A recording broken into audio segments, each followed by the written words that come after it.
यह कहानी प्रीति और योगेश की है। प्रीति अपनी शादी की 1.5 महीने बाद ही विधवा हो जाती है और उसके जीवन में अचानक ही पतझड़ आ गया था। प्रीति को ऐसा लगता था जैसे वह संसार की सबसे बदनसीब औरत है। उसकी आंखों के आगे उसका अंधेरे जैसा भविष्य हमेशा घूमता रहता था। प्रीति के घर में सिर्फ उसकी बूढ़ी माँ थी और प्रीति के पति के गुजरने के बाद प्रीति के पिता भी इस दुख में गुजर जाते हैं। एक बड़ा भाई था, लेकिन वह तो सबसे मुंह मोड़कर अपनी पत्नी को लेकर कहीं और रहने चला जाता है। इसीलिए अब प्रीति को लगता था कि उसकी जिंदगी में कभी भी खुशी के दरवाजे पर दस्तक नहीं देगी। इधर योगेश की बात करते हैं। योगेश की शादी 2 साल तक अच्छी चल रही थी, लेकिन फिर उसकी पत्नी का किसी और के साथ चक्कर चलने लगा और वह उस दूसरे आदमी के साथ खुलेआम अय्याशी करने लगी। फिर कुछ ही दिनों में उसने योगेश को तलाक देकर दूसरे आदमी से शादी कर ली। योगेश अपनी पत्नी से बहुत प्यार करता था, लेकिन तलाक होने के बाद वह अपनी पत्नी के बिना बिल्कुल ही अकेला सा हो गया और अपनी सुनसान वीरान जिंदगी अकेला ही काटने लगा। वह नहीं जानता था कि अब उसका भविष्य कैसा होगा, कभी वह फिर किसी से शादी कर पाएगा या नहीं। तभी एक दिन प्रीति और योगेश दोनों ही किसी की शादी की सालगिरह में जाते हैं। प्रीति की एक सहेली योगेश को जानती थी और उसी ने ही उन दोनों को मिलवाया। योगेश से मिलकर प्रीति को अच्छा नहीं लगा, क्योंकि योगेश अपनी पत्नी के बारे में निगेटिव बातें कर रहा था और यह सुनकर प्रीति को योगेश पर गुस्सा आ रहा था कि वह औरत के बारे में इतना गलत कैसे बोल सकता है। लेकिन बाद में उसकी सहेली ने बताया कि योगेश कितना दुखी लड़का है।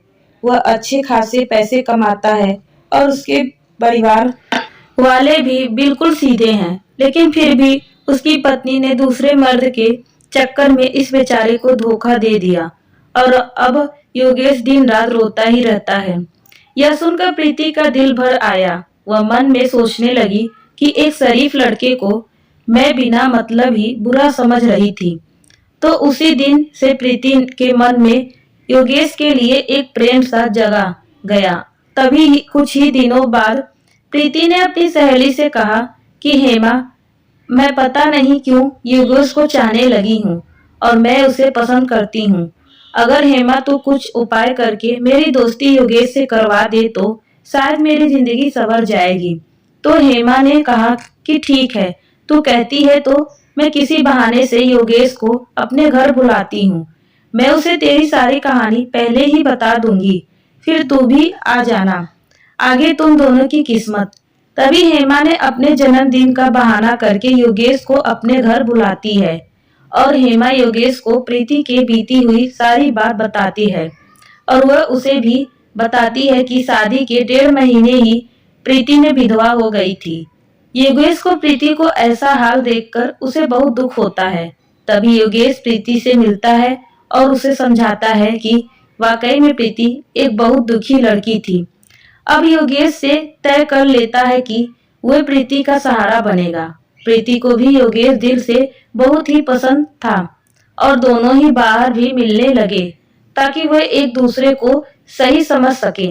एक दिन उन दोनों को ही एक दूसरे की बेहतर प्यार हो गया और रात रात भर वो दोनों ही फोन पर चैटिंग भी करते हैं और कभी फोन पर बातें भी कर लेते थे।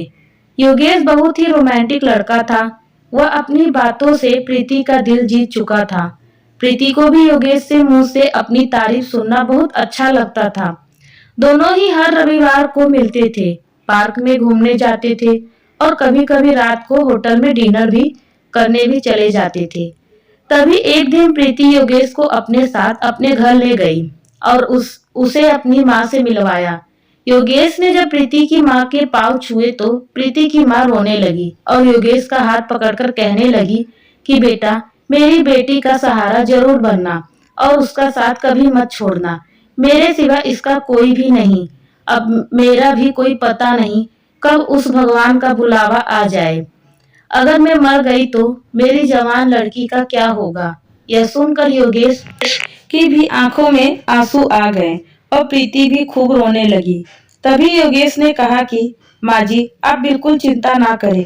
प्रीति का मैं मरते दम तक साथ नहीं छोड़ूंगा और आपको भी कुछ नहीं होने होगा और आपकी बेटी का मैं जिंदगी भर ख्याल रखूंगा। यह सुनकर प्रीति की माँ और प्रीति को बहुत अच्छा लगा और प्रीति योगेश का हाथ अपने गालों पर लगाकर रोती है। तभी एक दिन दोनों ही पार्क में बैठे थे तो प्रीति ने कहा कि योगेश, तुम अपने घर वालों से मुझको कब मिलवाओगे। योगेश ने बात टाल दी और उससे प्यार भरी बातें करने लगा और कहा, प्रीति, मैं तुम्हारे बिल्कुल नजदीक आना चाहता हूँ। बोलो, तुम मुझे अपने करीब कब आने दोगी। लेकिन प्रीति योगेश को अपने करीब आने से मना करती है, मगर फिर भी थोड़ा बहुत वो दोनों प्यार कर ही लेते हैं। तभी प्रीति की सहेली हेमा ने प्रीति के कान भरना शुरू कर दिए। उसने कहा कि प्रीति, लड़कों पर इतना जल्दी भरोसा नहीं करते। तू तो सीधी सादी है। योगेश के अपनी माँ से भी मिलवा दी, लेकिन योगेश ने तुझे किसी से मिलवाया? कहीं ऐसा ना हो कि वह तुझे इस्तेमाल करके छोड़ दे। यह सुनकर प्रीति के कान खड़े हो गए और वह सोचने लगी कि कहीं योगेश मुझे धोखा तो नहीं दे रहा। उधर योगेश ने सोच रहा था कि मैं प्रीति को अपने घर कैसे लेकर आऊं। मेरा घर बिल्कुल छोटा सा है और मैं उसे अभी नहीं बताऊंगा कि उसके लिए मैंने एक घर बुक कर लिया है और 50,000 जमा भी करवा दिए हैं और बाकी की मैं बैंक से किस्त बनवा लूंगा। 1 महीने बाद योगेश का जन्मदिन था। योगेश ने सोचा, मेरे जन्मदिन पर ही प्रीति को सरप्राइज दूंगा और तभी प्रीति और उसकी माँ को भी घर बुला लूंगा। उसी दिन प्रीति से शादी की सारी बातें करके उसे सगाई की रिंग भी पहना दूंगा, क्योंकि प्रीति के परिवार में और कोई नहीं है, इसीलिए सारा कार्यक्रम प्रीति और उसकी माँ के सामने ही हो जाएगा। अगले दिन प्रीति योगेश को फोन करती है और गुस्से से कहती है कि तुम अपने घर वाले से मुझे कब मिलवाओगे। योगेश फिर से बात को टालते हुए बात को पलट देता है। अब प्रीति पर शक और भी बढ़ जाता है। तभी प्रीति योगेश से कहती है, तुम्हारे बैंक में कितने पैसे हैं, मुझे अपना बैंक बैलेंस दिखाओ।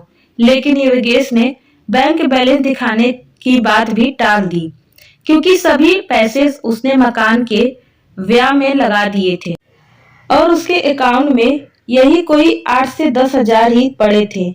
प्रीति का शक अब बढ़ता जा रहा था और वह यह सोच लेती है कि योगेश वाकई में मेरा इस्तेमाल कर रहा है और वह मुझसे शादी भी नहीं करेगा। इसीलिए प्रीति ने योगेश का फोन तक उठाना बंद कर देती है। उधर योगेश एंगेजमेंट की सारी तैयारी कर चुका था। बातों ही बातों में उसने प्रीति की अंगूठी का नाप भी ले लिया था और प्रीति को इसका पता भी नहीं चला था। योगेश ने प्रीति की तरफ से खुद की भी अंगूठी बनवा ली थी, ताकि प्रीति की माँ का कोई भी खर्चा ना हो सके।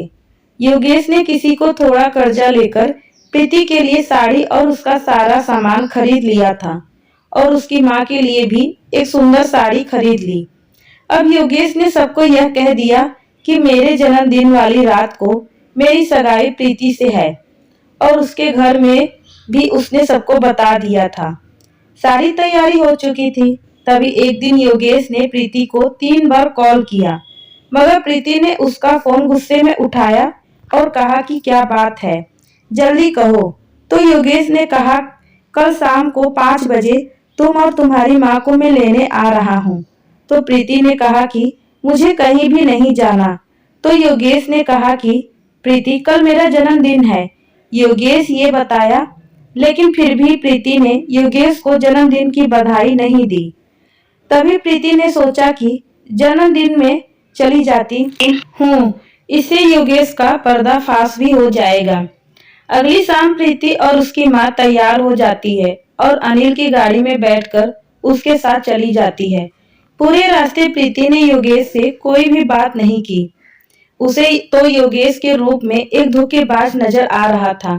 तभी जैसे ही प्रीति योगेश के घर की दहलीज पर कदम रखती है, वैसे ही योगेश की माँ आरती की थाली लेकर आती है और प्रीति को टीका लगाकर उसकी आरती उतारती है। यह देखकर प्रीति हैरान रह जाती है। तभी वह भी योगेश की माँ के पांव छूती है। उसकी माँ उसे अंदर आने के लिए कहती है। सभी लोग खड़े थे। योगेश के बड़े भाई भाभी, योगेश के भतीजा भतीजी और योगेश की माँ और भोले भाले उनके बाऊजी। सभी लोग प्रीति और उसकी माँ का स्वागत करते हैं और बैठने के लिए कहते हैं।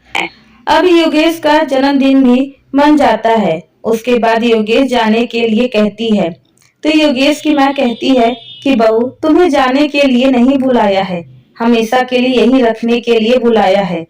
प्रीति समझ नहीं पाती। तभी योगेश की बड़ी भाभी 2 फूलों की माला और एक प्लेट में 2 अंगूठी लेकर आती है।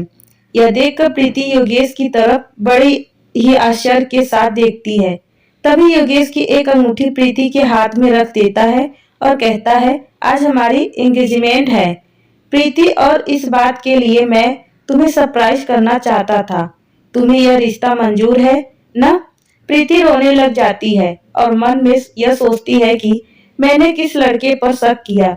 अनिल ने नए मकान के कागज भी प्रीति के नाम पर में रख दिए और कहा कि प्रीति, ये मकान मैंने तुम्हारे लिए लिया है क्योंकि हमारा यह घर थोड़ा छोटा है न, इसीलिए प्रीति की आंखें अब अपने आंसुओं को रोक नहीं पा रही थी। तभी प्रीति ने मकान के कागज अपनी सास के हाथ में रखते हुए कहा कि माँ जी, मुझे तो इसी घर में रहना है आपके साथ, मुझे नया मकान नहीं चाहिए। इस बात से घर के सभी लोग खुश हो जाते हैं। तभी योगेश कहता है कि प्रीति, तुम्हारी माँ भी हमारे साथ यही रहेगी, भला वो अकेली कैसे रह पाएगी।